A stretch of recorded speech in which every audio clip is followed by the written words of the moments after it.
नमस्कार दोस्तों, आज हम जानेंगे महालक्ष्मी व्रत के आखिरी दिनों की पारण विधि। तो चलिए शुरू करते हैं। 24 सितंबर को माता लक्ष्मी का पारण होगा और व्रत भी हम अगले दिन ही पारण करते हैं सभी व्रतों में, पर इसमें हम 24 सितंबर आखिरी दिन ही पारण करते हैं क्योंकि चंद्र तिथि में ही पारण होता है। रात्रि में ही अष्टमी तिथि है, अगले दिन कुछ भी नहीं है। रात्रि में अष्टमी तिथि नहीं है, चंद्रोदय के समय अष्टमी तिथि नहीं होगी।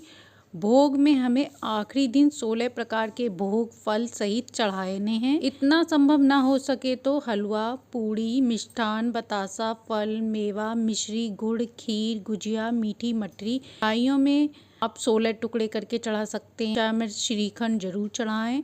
2-3 तरह की मिठाइयाँ कर लें। इस तरह मिला के 16 चीजें हो जाए। 16 चीजों को इकट्ठा कर भोग लगा सकते हैं।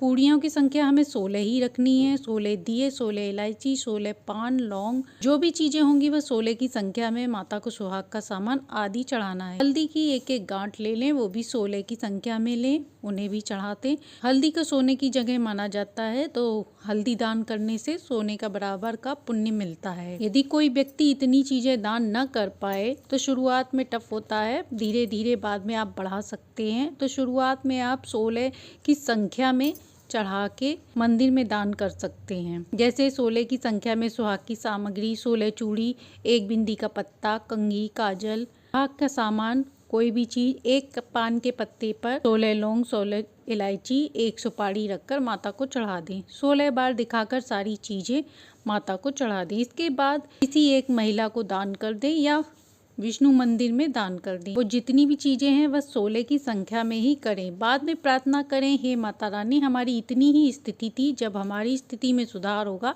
तो हम अगली बार और बढ़ाकर करेंगे। इस विधि से पूजा पाठ करने पर धीरे धीरे घर में तरक्की आती है और इस व्रत को 16 साल तक किया जाता है।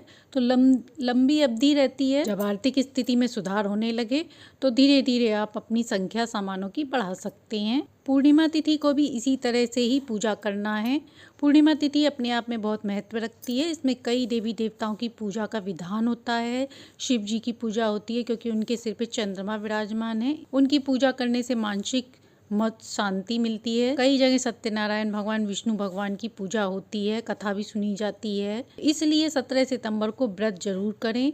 इस दिन चंद्रमा व्याप्ति तिथि में है, तो उसी दिन कच्चे दूध से अर्घ दें। चंद्रमा की अर्घ देने की उत्तर दिशा की ओर मुख करके ही उन्हें अर्घ दें। उत्तर दिशा कुबेर और लक्ष्मी जी का दिशा मानी जाती है, जिससे घर में सुख शांति और वैभव आता है। पूर्णिमा तिथि से पितृ भी लग रहे हैं, तो पितृ में भी आपको पूजा वैसे ही करनी है, कोई ऊपर नीचे नहीं करना है। जब तब पूजा पाठ, ध्यान, भजन सब कुछ वैसे ही करना है जैसे आप शुरुआत से करते आ रहे हैं। पितृ की जो रीत रिवाज हैं वो भी करने हैं और साथ ही ये भी करना है। इसी तरह नियम विधि से पूजा करने से माता लक्ष्मी प्रसन्न होती हैं। ये पितृ में ही इनकी उद्यापन होता है, तो ऐसा नहीं है कि ऐसा पक्ष होने से आप पूजा पाठ नहीं करेंगे। आखिरी के दिनों की पूजा में वैसे ही करना है।